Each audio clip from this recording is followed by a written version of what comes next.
Dahil nga guys, medyo sawa na tayo sa gulyasan, tulingan, tuna, saka sa malasog Eto, meron tayong alternate dito. Meron kahit pa paano, meron tayong na-reserve na talakitok na maliliit na galing po ito sa inaryahan nating troso.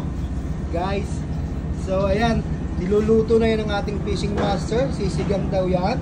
At the same time guys, meron kaming eto, galing pa to ng Pilipinas, bangos na dinaing ni Boy Butas.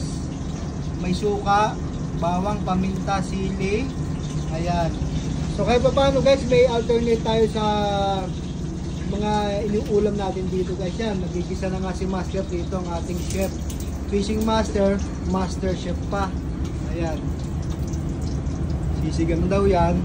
Sa bandang ito naman, naglilinis pa rin si Boy Butas ng mga talakitok na maliliit para sa paksiw naman ito guys. Paksiw naman yan guys. Para din sa siguro mga mayang hapon o sa mga darating na araw. May bisita. May bisita mamaya. May bisita daw mamaya si Boy Butas. So ayan muna guys, for the meantime, kahit pa paano may kakaiba naman tayong ulam ngayong tanghalian. Ayan guys. Thank you for watching mga kasimangisda.